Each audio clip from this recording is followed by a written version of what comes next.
Good morning बच्चों।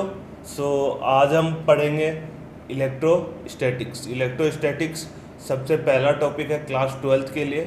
तो class twelfth में आप जाओगे तो सबसे पहला टॉपिक क्या है? इलेक्ट्रोस्टैटिक्स। इलेक्ट्रोस्टैटिक्स में अपन पढ़ेंगे कि स्टेशनरी चार्ज की वजह से क्या क्या अलग अलग प्रॉपर्टीज़, अलग अलग मैग्नेटिक, इलेक्ट्रिक, ये सब क्या क्या प्रॉपर्टीज़ आती है, वो अपन यहाँ पे पढ़ेंगे। जैसे कितना फोर्स लगाता है, कितनी इलेक्ट्रिक फील्ड होती है, अलग अलग चार्ज बॉडीज़ की वजह से कितनी इलेक्ट्रिक फील्ड होती है, तो ये सब अपन यहाँ पे पढ़ेंगे। तो सबसे पहले स्टार्ट करते हैं अपन बिल्कुल बेसिक से।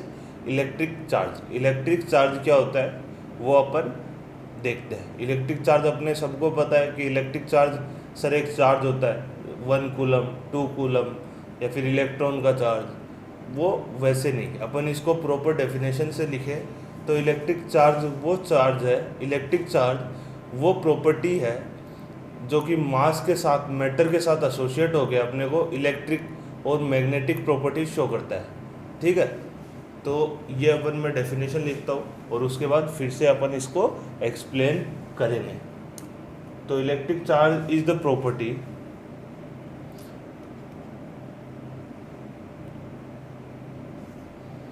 तो यहाँ पे मैं लिखूँगा charge is the property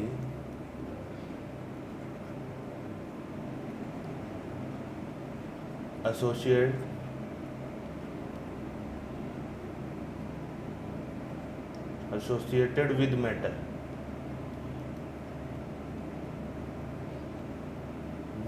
matter के साथ एसोसिएट होना ज़रूरी है।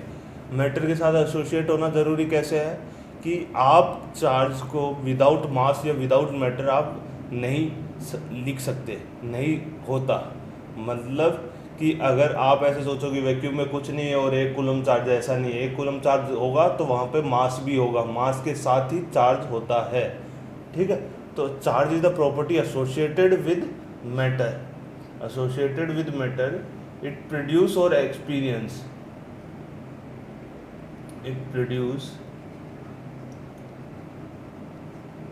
or experience electric and magnetic properties, effects, electrical and magnetic properties, effects. Charge is the property associated with matter. Charge वो प्रॉपर्टी है जो कि मैटर के साथ एसोसिएट है और साथ ही साथ वो इलेक्ट्रिकल और मैग्नेटिक इफेक्ट्स है वो प्रोड्यूस करते हो या फिर उसको एक्सपीरियंस करते हो। एक चार्ज के कारण दूसरा चार्ज को धक्का लगता है या फिर वो उसकी तरफ खींचता है, ये इलेक्ट्रिकल हो गया। मैग्नेटिक, आप मैग्नेटिक फील्ड में एक चार्ज को फेंकोगे तो उस पर एक फोर्स लगेगा, तो वो सब मैग्नेटिक इफेक्ट्स हो गए। तो चार्ज क्या है? चार्ज वो है जो कि मास के साथ या मैटर के साथ एसोसिएट होता है और ये सब प्रॉपर्टीज, ये सब इफेक्ट्स उसको प्रोड्यूस या फिर वो फील करता हो। अब अपन बात करेंगे कि इलेक्ट्रिक चार्ज की प्रॉपर्टीज़ क्या क्या होती है। तो properties of electric charge.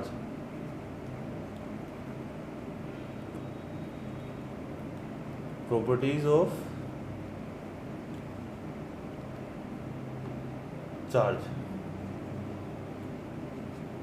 Properties of electric charge. तो सबसे पहले इसकी यूनिट, चार्ज की यूनिट क्या होती है? चार्ज की यूनिट होती है कूलम। कूलम है ना, तो unit of charge, unit of charge, इसमें ऐसा ही यूनिट होती है इसकी कूलम। कूलम यानी कूलम क्या होता है? Ampere into time. इसको सी से रिप्रेजेंट करते हैं, ये होता है एम्पियर इनटू टाइम। ठीक है, और सीजीएस यूनिट होती है स्टेट कूलम।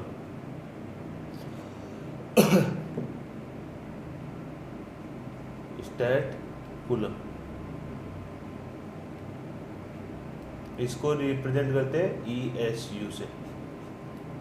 तो ये तो हो गई यूनिट ऑफ चार्ज। चार्ज की यूनिट क्या होती है? कूलम होती है, और उसको एम्पियर इंटू टाइम से रिप्रेजेंट करते हैं। ये हो गया अपना एम्पियर। ठीक है। दूसरी प्रॉपर्टी क्या है कि चार्ज ट्रांसफरेबल है। ट्रांसफरेबल है मतलब आप चार्ज को एक से दूसरी बॉडी पे ट्रांसफ़र कर सकते हैं। तो ये अपन दूसरी प्रॉपर्टी लिखेंगे, charge is transferable.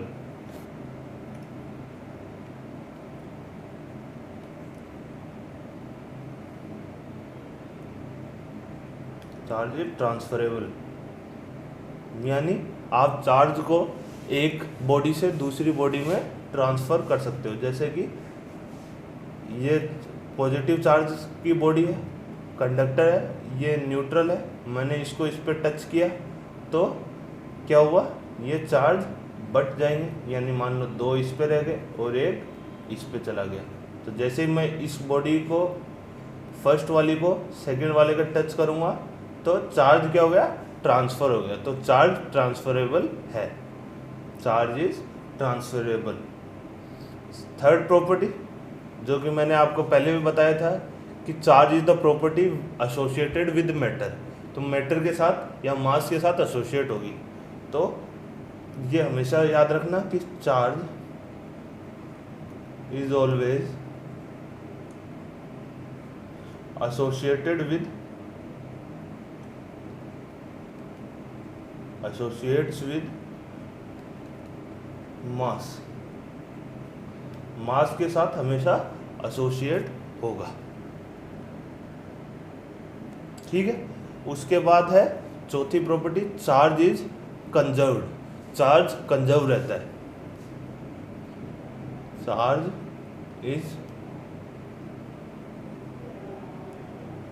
Is conserved. अब देखो ये सब क्या मैं नोट्स अच्छे से लिखा रहा हूँ ताकि आपको दिक्कत नहीं हो, तो इसको अच्छे से नोट करना बिल्कुल पढ़ते वक्त, क्योंकि ये नोट्स क्या है कि बहुत प्रिसाइज है, बहुत बेसिक से लेके बहुत एडवांस तक जाएंगे। तो उसी के लिए इसको अच्छे से नोट करना। तो चार्ज इज कंजर्व मतलब कि आप चार्ज को डिस्ट्रॉय नहीं कर सकते और चार्ज को बना नहीं सकते। चार्ज इज नाइदर क्रिएटेड और डिस्ट्रॉयड। इसी के अंदर लिखूंगा मैं, charge can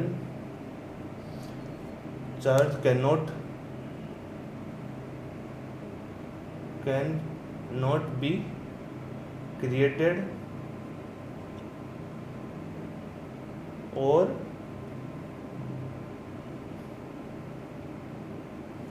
charge can not be created nor be destroyed. Charge को आप बना नहीं सकते और चार्ज को आप डिस्ट्रॉय नहीं कर सकते। तो ये हो गई अपनी चौथी property, charge is conserve.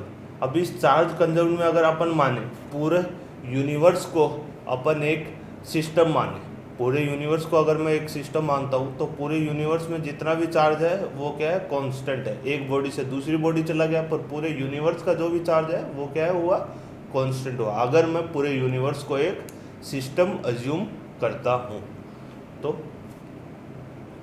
If universe is considered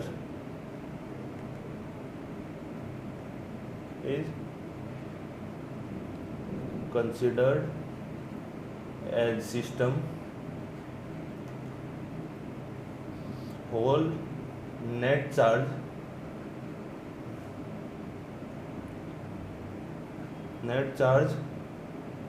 of the universe is constant.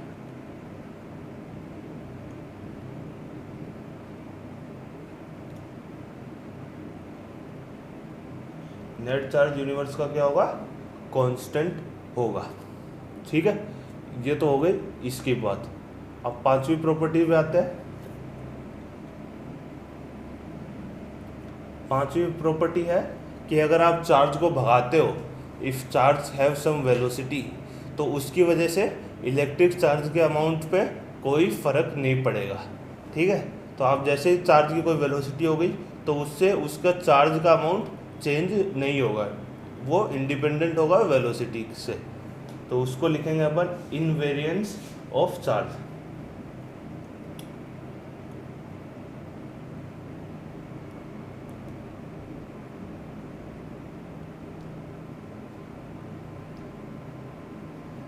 Invariance of charge यानी charge is independent value of elementary charge, value of elementary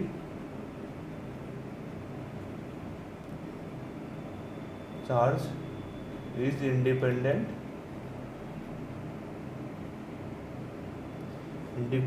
of velocity, velocity से इंडिपेंडेंट होगा। ठीक है, तो इनवेरिएंस ऑफ चार्ज का मतलब क्या है कि आप एलिमेंट्री चार्ज की जो भी वैल्यू है वो वेलोसिटी से इंडिपेंडेंट होगी। आप कितना भगा लो और भगा लो, चार्ज का अमाउंट चेंज नहीं होगा। ठीक है, तो अब हम पढ़ते हैं, अगला है quantization of charge. Quantization of charge का क्या मतलब हुआ? क्वांटाइजेशन ऑफ चार्ज का मतलब ये है कि चार्ज जो है वो क्वांटाइज्ड है। चार्ज आपको ऐसे नहीं कि हर वैल्यू पे मिलेगा, चार्ज आपको सबसे छोटा चार्ज क्या है, मतलब पैकेट्स में मिलेगा। पैकेट्स में मिलेगा मतलब कि जैसे आप टॉफ़ी खरीदते हो, तो टॉफ़ी खरीदोगे तो आपको ऐसा नहीं है कि दुकानदार आधी टॉफ़ी दे देगा, 1/4 टॉफ़ी दे देगा, 1/8 टॉफ़ी दे देगा, नहीं। दुकानदार आपको एक टॉफ़ी देगा, आप 2 खरीदो, 3 खरीदो, 4 खरीदो, 6 खरीदो, 1000 खरीदो, 2000 खरीदो, 200 खरीदो, तो वो हमेशा एक टॉफ़ी के मल्टीपल्स होंगे। एक टॉफ़ी के नीचे आपको चार्ज नहीं मिलेगा, एक टॉफ़ी और 2 टॉफ़ी के बीच का आपको टॉफ़ी नहीं मिलेगी। तो उसी हिसाब से है यहाँ पे क्वांटाइजेशन ऑफ चार्ज। आपको चार्ज हमेशा सबसे छोटा चार्ज की वैल्यू आती है इलेक्ट्रॉन की चार्ज, तो इलेक्ट्रॉन का चार्ज के मल्टीपल्स मिलेंगे। जैसे एक इलेक्ट्रॉन का चार्ज हुआ 1e, 2e, 3e, 4e, -e, +e, ये सब मल्टीपल्स में मिलेंगे। ऐसा नहीं कि 1.5e आपको चार्ज मिल गया, 2/3e चार्ज मिल गया। समझ में आ रही है आपको? तो उसको समझो कि टॉफ़ी की तरह। तो आप दुकानदार से टॉफ़ी लोगे तो आपको हमेशा मल्टीपल्स, एक टॉफ़ी के मल्टीपल में आपको टॉफ़ी मिलेगी, तो उसी हिसाब से चार्ज है। तो quantization of charge, quantization of charge, quantization of charge is basically charge जो भी मिलेगा वो मल्टीपल ऑफ इलेक्ट्रॉन चार्ज। ठीक है, तो इसमें हो गया न्यूमेरिकल मल्टीपल ऑफ, यानी एक सेकंड, जो भी चार्ज है वो है ±n ऑफ e।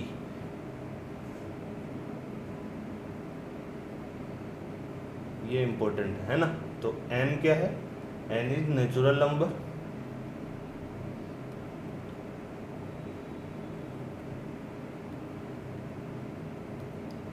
ठीक है। और e क्या है? Is charge of electron, electron का चार्ज यानी 1.6 × 10⁻⁻19 कूलम। तो ये हो गया इलेक्ट्रॉन का चार्ज 1.6 × 10⁻⁻19 कूलम। इसी के मल्टीपल्स में आपको कोई भी बॉडी पे चार्ज मिलेगा। ठीक है, तो क्वांटाइजेशन ऑफ चार्ज काफ़ी इम्पोर्टेंट पॉइंट है। चले, अगला आता है कि आप एक बॉडी पे मान लो अलग अलग पार्ट्स पे अलग अलग चार्ज है, आपको टोटल चार्ज कैलकुलेट करना है।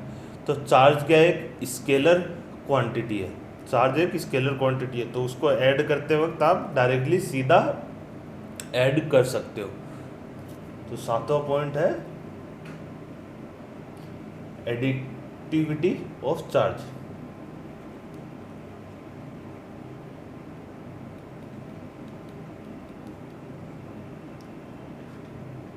Additivity of charge, additivity of charge, additivity of charge मतलब कि मान लो एक बॉडी पे +3 कूलम, -2 कूलम, +c तो नेट चार्ज कितना होगा, net charge will be +2 coulomb. आप डायरेक्टली ऐड कर सकते हो। इसको मैं लिख देता हूँ, चार्ज इज स्केलर क्वांटिटी। तो आप इसको ऐड डायरेक्टली कर सकते हो, कोई वेक्टर वगैरह लगाने की ज़रूरत नहीं है।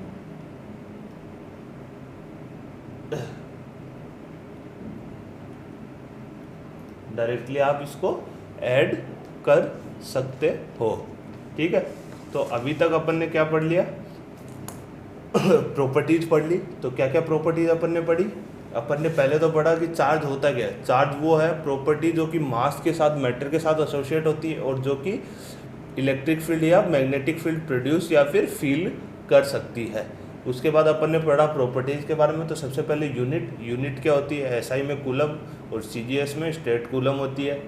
चार्ज ट्रांसफरेबल है, एक बॉडी से दूसरी बॉडी ट्रांसफ़र कर सकते हैं। Charge is always associated with mass, अब मास के साथ ही एसोसिएट होगा। चार्ज कंजर्व रहता है, आप डिस्ट्रॉय या फिर उसको क्रिएट नहीं कर सकते। Invariance of charge, invariance of charge का मतलब कि आप अगर चार्ज को वेलोसिटी देते हो तो उसकी वजह से उस चार्ज का अमाउंट चेंज नहीं होगा। फिर आता है quantization of charge. Quantization of charge का क्या मतलब है कि चार्ज आपको किसी भी बॉडी पे multiple of positive negative multiple of charge of electron ही मिलेगा। इलेक्ट्रॉन ऐसा नहीं कि डेड इलेक्ट्रॉन चार्ज मिल गया आपको या फिर 2/3 चार्ज मिल गया आपको इलेक्ट्रॉन का, ऐसा नहीं है। वो हमेशा आपको नेचुरल नंबर का मल्टीपल ही मिलेगा, multiple of electron of charge वही आपको मिलेगा। तो उसे बोलेंगे अपन क्वांटाइजेशन ऑफ चार्ज। फिर उसके बाद आता है एडिटिव प्रॉपर्टी, एडिटिविटी प्रॉपर्टी। तो एडिटिविटी प्रॉपर्टी का क्या मतलब है कि अगर आपको चार्ज ऐड करना है तो वो एक स्केलर क्वांटिटी है, आप उसे डायरेक्ट ऐड कर सकते हो। तो ये अपन ने अभी तक पढ़ा है। उसके बाद में अपन पढ़ेंगे कि आप चार्ज बॉडी को कैसे कर सकते हो। तो चार्जिंग ऑफ बॉडी, ठीक है। तो अब पढ़ेंगे अपन चार्जिंग ऑफ बॉडी। आप किसी बॉडी को कैसे चार्ज कर सकते हो। तो चार्ज करने के काफ़ी तरीके होते हैं। तो सबसे पहला बेसिक अपने को समझ में आता है वो है कि charging by friction. Charging by friction मैं लिख लेता हूँ।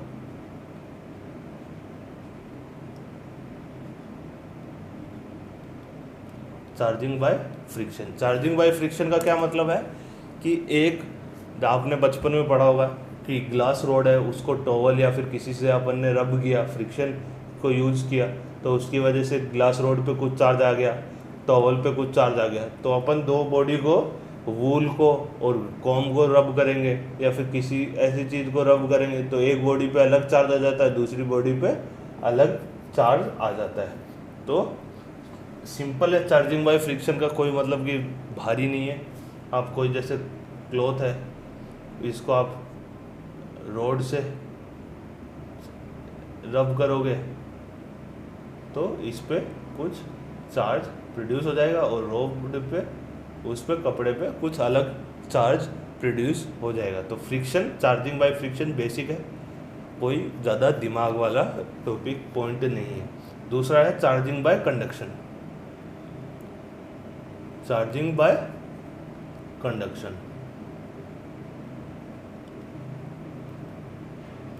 चार्जिंग बाय कंडक्शन क्या है कि जैसे मान लो एक बॉडी है, उस पर बहुत सारा चार्ज है पॉजिटिव,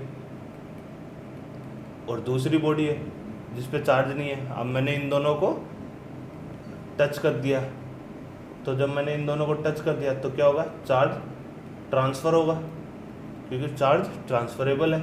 और फिर मैं इसको दूर कर दूंगा, तो दूर गया तब दोनों पे चार्ज हो जाएगा। तो यहाँ पे किसी बॉडी को चार्ज करना है तो मैं कंडक्शन के थ्रू चार्ज कर सकता हूँ। तो कंडक्शन मतलब कि दोनों को टच में लेके आना, ठीक है।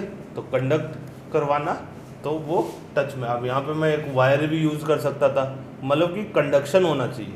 कंडक्शन मतलब कि दोनों बॉडी एक दूसरे के टच में आए, वायर के थ्रू आए या फिर वैसे आए, तो उसकी वजह से ये बॉडी क्या हो गई, चार्ज हो गई, जो कि पहले चार्ज नहीं थी, ठीक है। तो कंडक्शन का भी समझ में आया।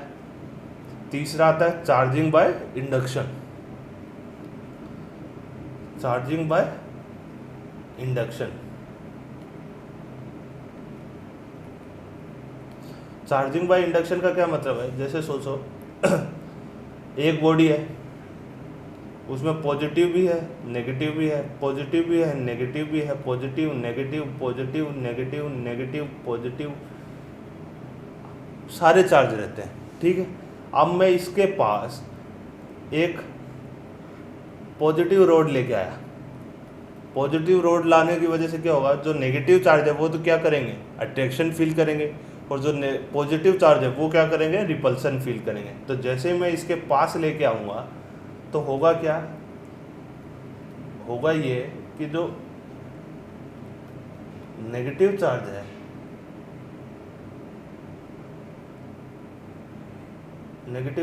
वो यहाँ पे आ जाएंगे और पॉजिटिव चार्ज इससे दूर भाग जाएंगे। तो ये चार्ज जो प्रोड्यूस हुआ है, जो चार्ज ये बॉडी पे आया है, नेगेटिव एक तरफ पॉजिटिव एक तरफ, तो उसे हम बोलेंगे कि ये जो चार्ज हुआ है इसे क्या बोलेंगे, इंडक्शन की वजह से हमने इस बॉडी को इस तरह से चार्ज किया। इंडक्शन मतलब कि ये फील करके, फोर्स को फील करके इंड्यूस होना, उसे बोलेंगे इंडक्शन। तो ये इंड्यूस हुए हैं ये चार्ज, तो यहाँ पे नेगेटिव और यहाँ पे पॉजिटिव, ये इंड्यूस हुए हैं चार्ज। अब मैं अगर रोड को हटा दूँ, दूर ले गया, तो ये चार्ज फिर से नॉर्मल हो जाएंगे। पॉजिटिव कहीं पे, नेगेटिव कहीं पे, नेगेटिव कहीं पे, positive negative positive negative negative positive, तो ये फिर से नॉर्मल हो जाएंगे जब मैं इस रोड को दूर ले जाऊंगा। तो जब ये रोड पास में लेके आया तो यहाँ पे इस वाली सरफेस पे जो ये चार्ज हुए हैं, ये क्या हुआ है, ये इंड्यूस हुए, ठीक है। तो इसी को कहेंगे चार्जिंग बाय इंडक्शन। तो चार्जिंग बाय इंडक्शन का एक और एग्जांपल लेते हैं अपन। तो चार्जिंग बाय इंडक्शन का एक और एग्जांपल क्या है, चलो अगर मान लो दो बॉडी है,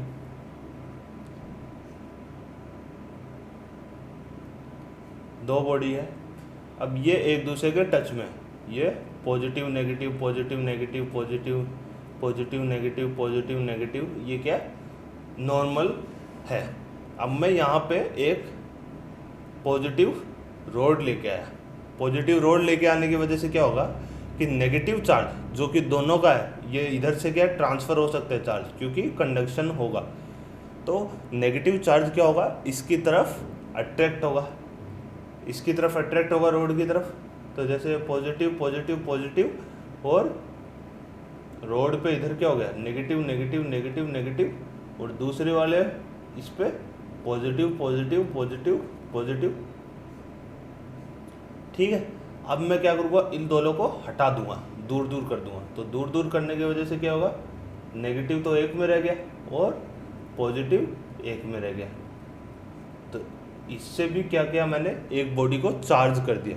ये चार्ज कैसे किया मैंने, इंडक्शन की वजह से और कंडक्शन की वजह से। यहाँ पे कंडक्शन भी हुआ, दोनों सरफेस के बीच में ट्रांसफ़र हुआ है, तो वो कंडक्शन हो गया, और इंड्यूस हुआ है इसलिए इंडक्शन हो गया।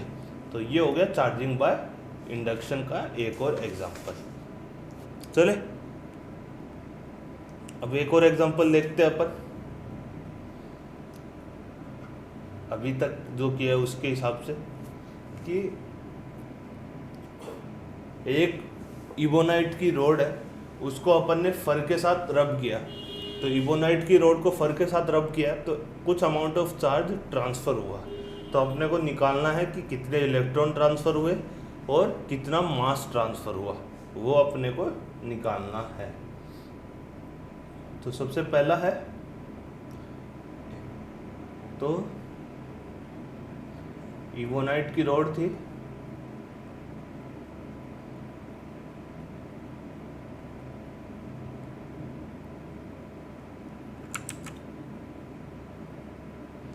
इबोनाइट की रोड थी फर के साथ, है ना। तो यहाँ पे जो चार्ज ट्रांसफ़र हुआ है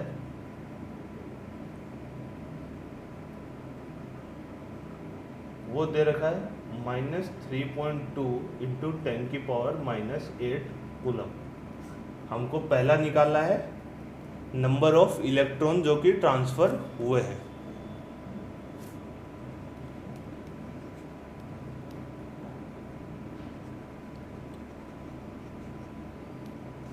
ठीक है, ये निकालते हैं अपन। तो नंबर ऑफ इलेक्ट्रॉन ट्रांसफर, तो सबसे पहले मेरे को पता है कि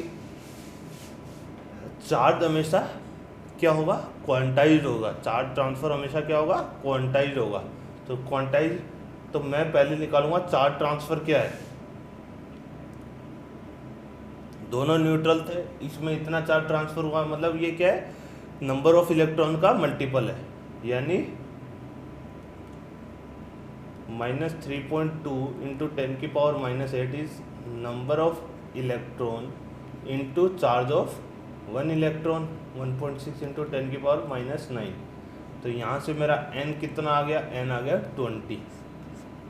तो यानी 20 इलेक्ट्रॉन्स ट्रांसफर हुए हैं। तो इस तरह के क्वेश्चन आपको पूछ सकते हैं।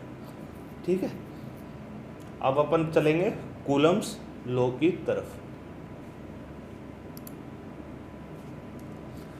कूलम्स लॉ क्या होता है वो अपन पढ़ेंगे। कूलम्स लॉ बेसिकली वो लॉ है जो कि एक पॉइंट चार्ज और दूसरे पॉइंट चार्ज के बीच में जो फोर्स लगता है उसको डिफाइन करता है। ठीक है, तो Coulomb's law,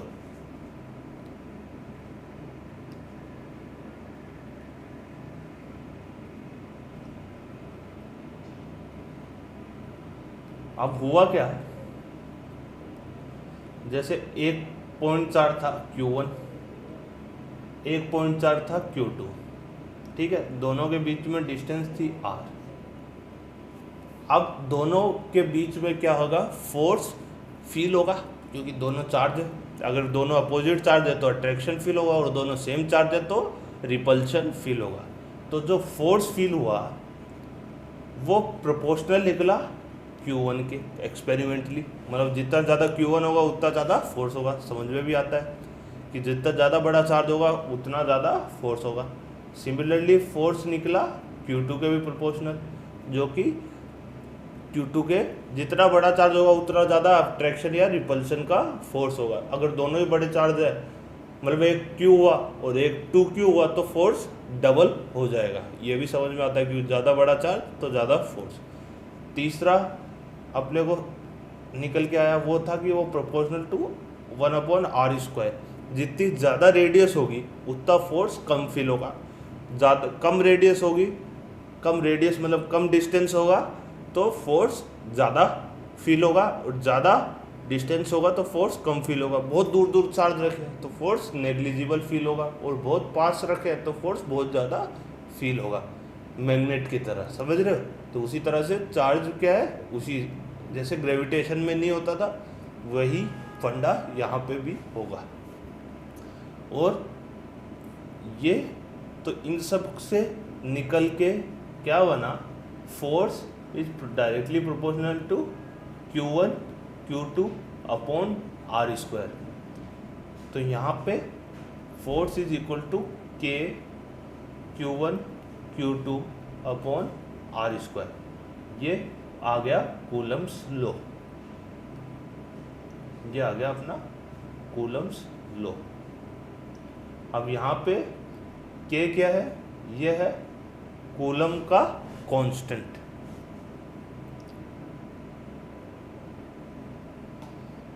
Coulomb's constant, Coulomb's का कांस्टेंट। अब इसकी वैल्यू कितनी है, इसको मैं नीचे करता हूँ थोड़ा, कहाँ गया, हाँ ठीक है। तो यहाँ पे K इज कूलम्स कांस्टेंट, इसकी वैल्यू आती है 9 × 10⁹ न्यूटन मीटर स्क्वायर कूलम -2। तो ये इसकी वैल्यू होगी, ये भी याद रखने की बात है। और इसको कांस्टेंट को अपन एक और तरीके से लिख सकते हैं, इसको हम लिख सकते हैं 1/4 4 पाई ई नोड। अब ये ई नोड क्या है? ई node is basically permittivity of free space. ये थोड़े शब्द आपको भारी लगेंगे पर ये कांस्टेंट होता है ना, तो इसे permittivity of free space, permittivity of free space, ठीक है। तो equal to 9 into 10⁹ newton metre square coulomb -2। तो यहाँ से ई नोड की वैल्यू क्या हो गई? ई नोड की वैल्यू हो गई 8.85 into 10⁻12 coulomb square newton -1 metre -2। तो ये हो गई अपने ई की वैल्यू। तो ये जो दो वैल्यू है ये आपको याद रखनी है। एक तो कूलम की वैल्यू, कूलम कांस्टेंट की वैल्यू आपको याद रखनी है। दूसरी आपको ई नोड की वैल्यू याद रखनी है।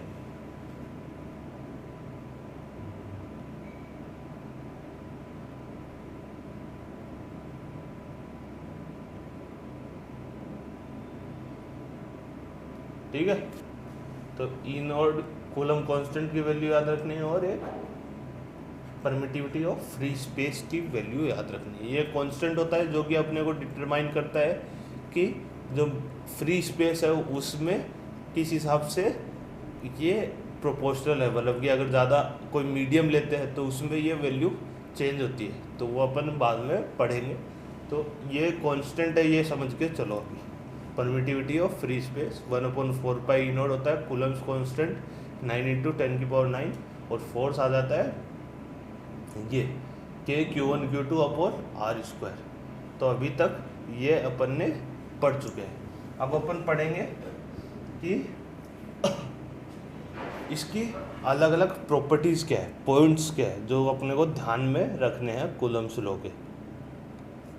तो पहला जो पॉइंट ध्यान में रखना है वो ये है कि ये वैलिड है सिर्फ पॉइंट चार्जेस के लिए। अगर पॉइंट चार्ज नहीं हो, किसी बॉडी पे यूनिफॉर्म चार्ज हो या पूरी बॉडी चार्ज हो, तो वहाँ पे कूलम्स लॉ नहीं लगेगा। कूलम्स लॉ लगता है सिर्फ पॉइंट चार्ज पे। Coulomb's law Q1 Q2 upon R square force, ये सिर्फ डिफाइन हुआ है पॉइंट चार्ज के लिए। तो ये पॉइंट जो है वो याद रखने का है कि Coulomb's law is valid only for point charges. Coulomb's law is valid only for point charges। Point charges के लिए वैलिड होता है। दूसरा जो पॉइंट याद रखना है कि ये जो कूलम्स लॉ है वो इंडिपेंडेंट है दूसरे चार्जेस की वजह से। मतलब मान लो कि यहाँ पे बथेरे चार्ज है, बथेरे चार्ज मतलब कि बहुत सारे चार्ज हैं, एक Q1 Q2 Q3 Q4। जो Q1 Q2 के बीच में जो फोर्स लगेगा वो Q3 Q4 Q5 से इंडिपेंडेंट होगा। समझ में आ रहा है? तो मैं इसको लिखूँगा तो आपको थोड़ा और अच्छे से समझ में आएगा। फोर्स बिटवीन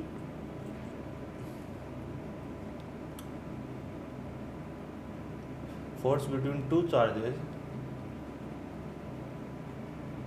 is independent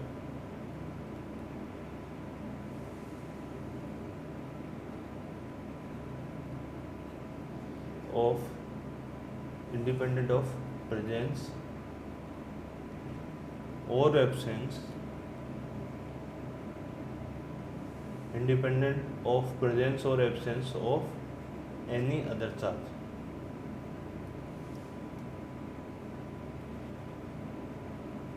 और दूसरे चार्ज से फर्क नहीं पड़ता है। Q1 है, मान लो ये Q1 है, ये Q2 है, तो इसके बीच में जो भी फोर्स रहेगा वो Q3 Q4 Q5 इन सब से इंडिपेंडेंट रहेगा। Q1 Q2 के बीच में जो भी फोर्स है जो उनकी वजह से है वो सेम रहेगा, वो Q3 Q4 Q5 की वजह से डिफरेंट नहीं होगा। नेट फोर्स डिफरेंट हो सकता है। नेट फोर्स की बात नहीं कर रहा मैं बात कर रहा हूँ कि जो force between the two charges है, जो Q1 Q2 के बीच में जो पहले फोर्स लग रहा था वो अभी भी वही फोर्स लगेगा, बट एक्स्ट्रा फोर्सेज और लगेगी, तो उसकी वजह से नेट फोर्स अलग होगा, वो अलग बात है।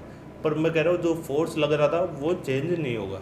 सिमिलरली आप ऐसे बोलो कि ग्रेविटेशन की वजह से mg लगता है, अब आप mg लग रहा हो या उस पर बायंसी फोर्स लग रहा हो या उस पर कोई नॉर्मल फोर्स लग रहा हो, कुछ भी टेंशन लग रही हो, तो उसकी वजह से mg चेंज नहीं होता ना।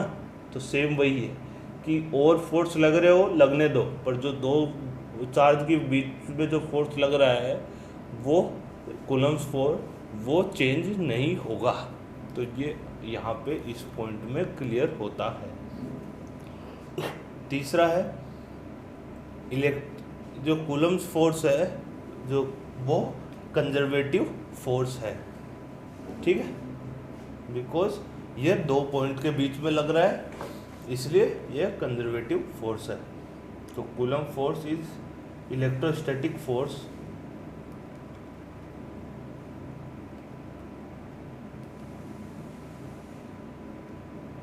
Is conservative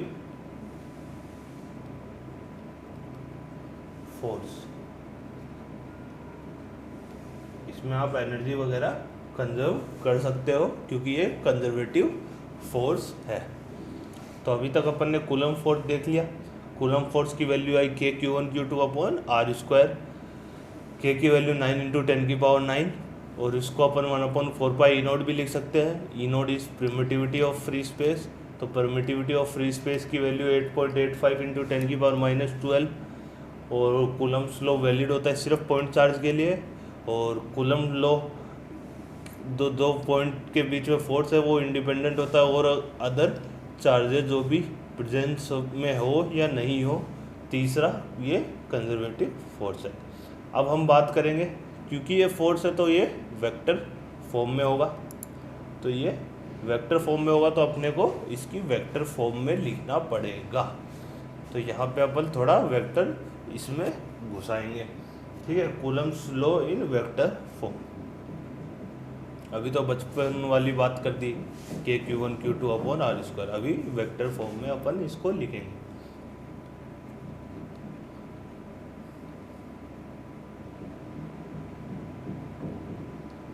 Coulomb's law in vector form.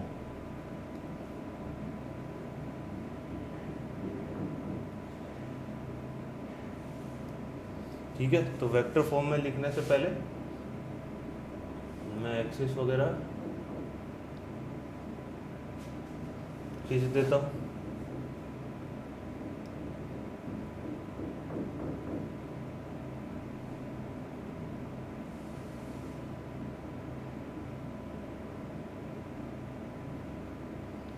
ठीक है, मान लो Q1 चार्ज है, वो R1 वेक्टर पे उसका पोजीशन वेक्टर है R1 वेक्टर।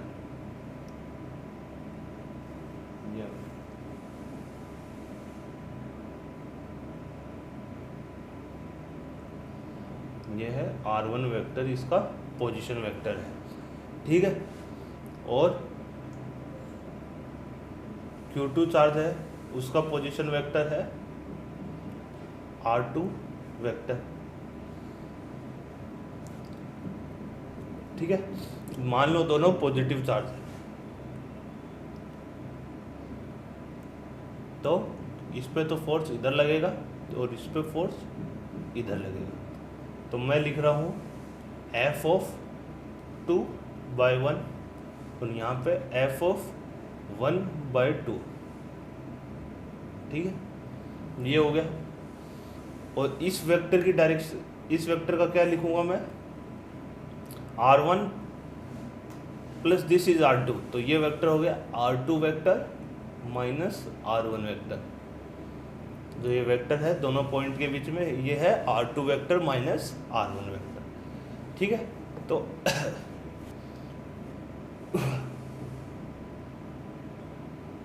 कुल, तो अब मेरे को लिखना है R21 क्या है, R21 vector is R2 vector minus R1 vector. अब यहाँ पे तुम्हारी आत्मा बाहर आ जाएगी अगर तुमने वेक्टर ढंग से नहीं पढ़ा होगा 11th में, ठीक है। तो वो अगर तुमको याद है अच्छे से तो यहाँ पे तुम्हारी आत्मा बाहर नहीं आएगी। जो पुराने पाप है वो घूम के फिर से ज़रूर आते हैं, तो ये वो एक क्षण है जहाँ पे तुम्हारे पाप घूम के वापस आ रहे हैं जो आपको दर्द दे रहे हैं। तो R21 is R2 vector minus R1 vector, और इसका मैग्नीट्यूड को मैं मैग्नीट्यूड ऑफ R21 वेक्टर को मैं R लिख रहा हूँ, जो कि इन दोनों के बीच की डिस्टेंस हो गई, यानी R2 vector minus R1 vector का magnitude is R vector, R basically इन दोनों के बीच की डिस्टेंस। और अब मैं बात करूँगा R21 कैप की। R21 कैप क्या है? Direction of R21 unit vector along R21 vector. तो वो हो गया R2 vector minus R1 vector divided by magnitude of R2 vector minus R1 vector. तो ये हो गया अपना R21 कैप। तो ये तो मैंने बात कर ली अभी तक। अब फोर्स की बात करते हैं। तो सबसे पहले फोर्स की बात करेंगे 2 पे, जो 1 की वजह से फोर्स लग रहा है उसकी। तो 2 पे, तो ये लिख देता हूँ मैं, ये है फोर्स ऑन 1 ड्यू टू 2, और ये है फोर्स ऑन 2 ड्यू टू 1, ठीक है। तो F21 ये है और F12 ये है।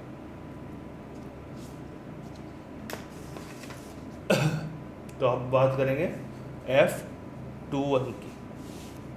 तो F21 हुआ क्या? F21 वेक्टर की डायरेक्शन क्या है? डायरेक्शन हुई R2 vector minus R1 vector की तरफ है। तो इसको मैं लिखूंगा क्योंकि इसी डायरेक्शन में है, R2 vector minus R1 vector की डायरेक्शन में है। मैग्नीट्यूड मेरे को पता है, इसको 1/4 पाई E0 Q1 Q2 upon R square,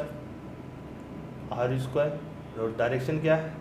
R21 cap. ये इसकी डायरेक्शन हो गई, बिल्कुल सही। सिमिलरली जैसे ये वो है R12 क्या होगा? R12 होगा R1 vector minus R2 vector. R12 का मैग्नीट्यूड क्या होगा? वो होगा R, जो कि होगा R1 vector minus R2 vector. Similarly, और R12 की डायरेक्शन क्या होगी? वो होगी R1 vector minus R2 vector divided by R1 vector minus R2 vector. ये हो गए अपना R12 का डायरेक्शन। तो ये आपको घोट के पी जाओ, ये क्या घोट के पी जाओ। ये हो गए F21। अब सिमिलरली F12 क्या होगा?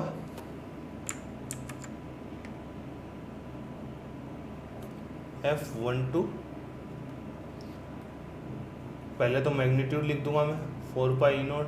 मैग्नीट्यूड मेरे को पता है सेम है, क्योंकि एक पे फोर्स लगेगा वही दूसरे पे फोर्स लगेगा इनटू। अब डायरेक्शन क्या है? डायरेक्शन R2 माइनस R1 नहीं है, R1 माइनस R2 है, यानी R12 कैप।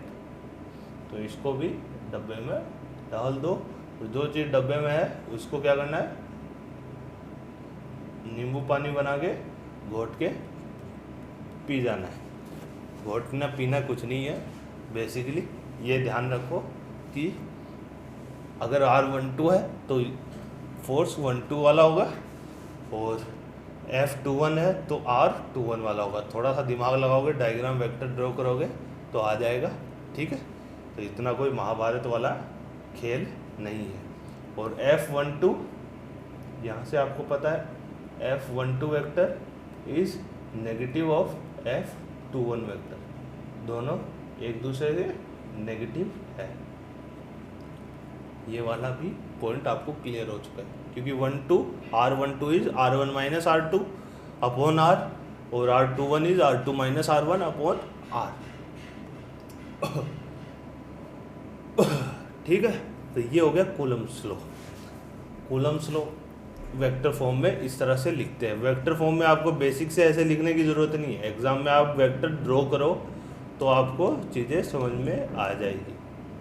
अब इसके बाद अपन पढ़ते हैं superposition of force, Coulomb's force. Superposition of coulomb force क्या है, जैसे और जगह पढ़ा अपन ने वही है, ज़्यादा कुछ है नहीं, तो फिर भी पढ़ लेते हैं। सुपरपोजिशन ऑफ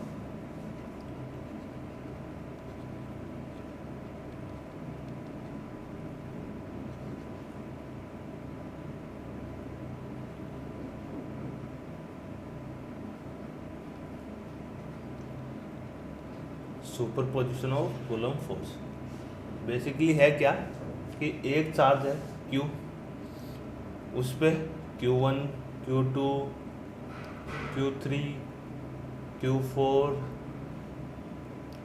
Q5 अलग अलग चार्ज की वजह से कोई तो खींच रहा है, कोई खींच रहा है, ये भी खींच रहा है मान लो, ये इसको मान लो धकेल रहा है, ये खींच रहा है। तो नेट फोर्स क्या होगा, F net will be equal to superposition of सब फोर्सेस का क्या होगा, वेक्टर सम होगा। तो ये सिंपल सा फंडा है जिसको भारी सा नाम दे दिया इन लोगों ने, पर हमको समझ में आता है तो कोई दिक्कत नहीं है। सुपरपोजिशन ऑफ कूलम्ब फोर्स का मतलब क्या है कि जो ये कूलम्ब फोर्स है ये बाकी नेट फोर्स क्या होगा, सबका वेक्टर एडिशन होगा। अब अपन करेंगे एग्जाम्पल। एग्जाम्पल से अपने क्या होगा, दिमाग की सारी इंद्रियां खुल जाएगी और अपन अच्छे से इस चीज़ को समझ पाएंगे। ठीक है, कूलम्ब फोर्स अपन ने पढ़ चुके हैं, वेक्टर फॉर्म में भी पढ़ा अपन ने, तो वेक्टर फॉर्म का कैसे इजी से यूज़ करेंगे वो भी पढ़ेंगे। तो जिसकी अभी आत्मा बाहर आ रखी है वो थोड़ा सा पेशेंस रखो, एग्जाम्पल से अपन पढ़ेंगे। तो सबसे पहला एग्जांपल लेते हैं अपन, यहाँ पे वो है एक इक्विलेटरल ट्रायंगल है,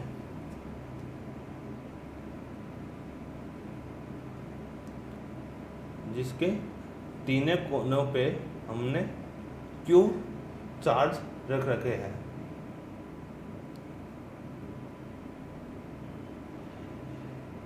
तो मेरे को निकालना है कि जो ये वाला चार्ज है इस पे नेट फोर्स कितना लग रहा है।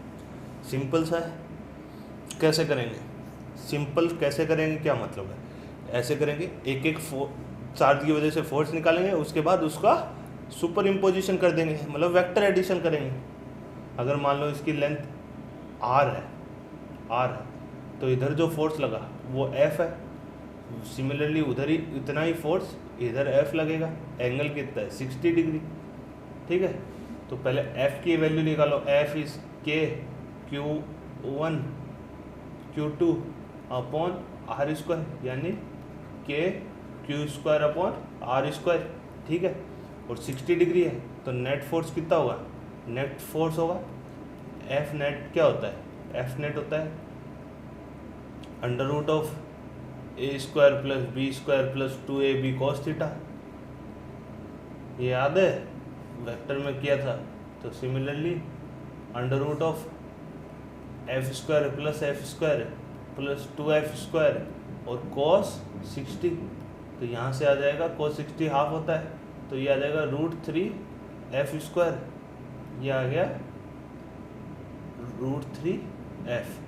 ये याद रखने की चीज़ होती है, बार बार नहीं करते। 60 डिग्री हो तो √3, 45 डिग्री हो तो √2, 120 डिग्री हो तो F का F ही रहता है, तो ये सब 90 डिग्री हो तो √2, 45 हो तो पता नहीं कितना होता है, 45 का कुछ अजीब ही होता है, 90 डिग्री हो तो √2। ठीक है, तो ये सब याद रखने की, तो √3F, तो ये हो गया √3F। √3F यानी √3K Q square upon R square, ये इसका आंसर हो जाएगा F नेट का। डायरेक्शन बिल्कुल ये वाली डायरेक्शन है जो कि चार्ज और मीडियन के बीच से ज्वाइन करते हुए आएगी।